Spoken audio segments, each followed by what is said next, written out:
Now, Peadar Kilroy, you were born in this house. I was born double 12, double 19. Double 12, double 12. Double 12, double 19. 12 to the 12th, 19. 12 to the 12, 19, okay. And your father was? Michael Kilroy. Yeah. He was a famous man around here. So they say, he was born in the land just outside the town there. Yeah. And he got involved in the freedom fight long ago. He went to service time in Claremorris when he was 16, I'd say. And he came home and he served the time at coach building. Yeah. He's down by a number of people as a blacksmith. But coach building is what he went to, but it's incorporated blacksmithy as well, I dare say, because there was a lot of ironwork attached to coach building. Yeah. And did you do it here or did you do it down in Derrylahan? They bought this place. Where he got the money, I don't know, but they bought this place in 1905 and he set up here. Set up here. This belonged to Kavanagh. I think it was the man that built the convent. The convent. Kavanagh. It was a man named Kavanagh, but the nuns tell me it was a Westport man. But that doesn't say because he lived here and had this property that he wasn't a Westport man. That's right, yeah. He might have owned this property. I can't read between the lines there. But this was the man that built as far as I know, that built the convent. That was shortly after the famine, I think. So he got involved in the War of Independence, he did? What age was he? What age was he when he got involved in politics, or? Well, he was organising the IRA. Yeah. Around 1913. And what age was he then? He was born in 1884. He was 16 at the turn of the century. 16, okay, yeah. And he was recruiting in 1913, as far as I know. And how did it develop from that? They developed up this West Mayo Brigade, was that it? Oh, that came a good bit later, I'd say. I'm not too well up on that. Did he talk about it much? Oh, we knew nothing about it. Even after it's all over? No. Most of them guys didn't say much afterwards, they didn't, huh? Well, you see, he'd have callers, visitors very often, and when he did, we were sent off to bed. Bye-bye, Blackbird.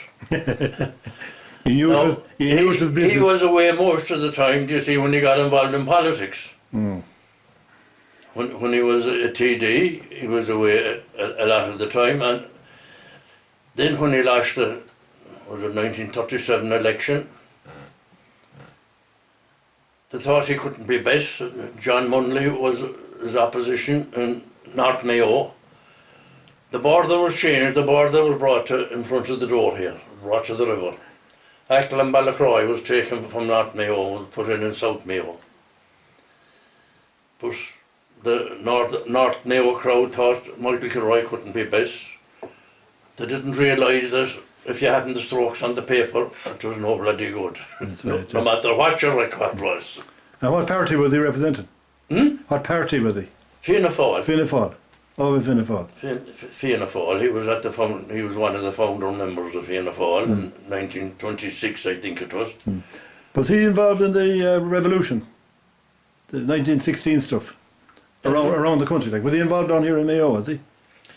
They were organised here, but like every other place, they were waiting for a word or a report. There was 5 or 6 of them, had themselves barricaded in the workshop here, waiting for word from Dublin, which never came.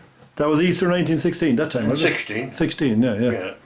And when did they get active then? Like, was he involved in a couple of ambushes around here and that? Was he involved in them? Oh, he was. He was involved in. Was he involved in the Kilmina one? They had set a number of ambushes prior to the Kilmina ambush, but they never done any good. They never. As the fellow says, they were only hit and miss, fly by nights. And was it that they had tried a number. Yeah. The targets didn't turn up, did they? Up until Kilmina, no. They didn't come up. They mightn't turn up, They fired on a lorry load or two of them a couple of times, but that's all. That's all. As far as I know, that happened. So Kilmina was the big one then, was it? Kilmina was the big one. Do you remember that, do you? Do you remember it happening? Oh Lord, no, I do not remember it happening. What year were you born in? You were born in what year? 1919. No, okay, right, yeah. So you were I was The 9th of the 9th. 17 months old. so you wouldn't. The Kilmina ambush was the 19th of May, 19. 20, 2 or 21. huh? 21 or 22. 21. 21, yeah. The 19th of May, 21. Who died in that? Do you know who died in that? Who died in that ambush? 5 died. There was a McEvely. There was a Stanton from Kilmina. No, I haven't all the names, but there's records. There was a Stanton from Kilmina. There was McEvely.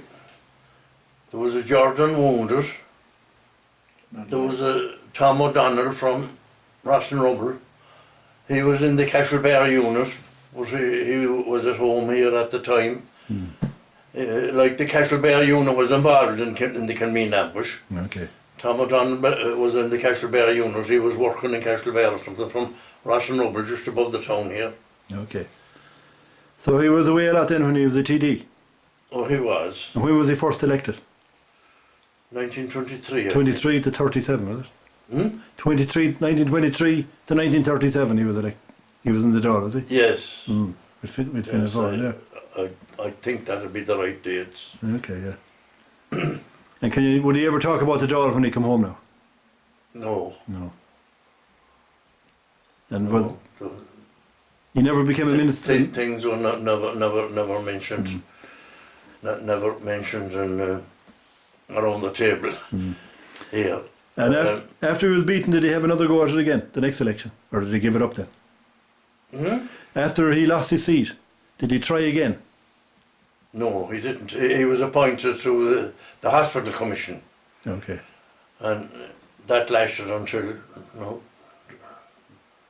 don't count on it, 1948, I think. Oh, yeah. The change of government. Oh, okay, right. And the new government kicked him out and appointed their own men. That's politics.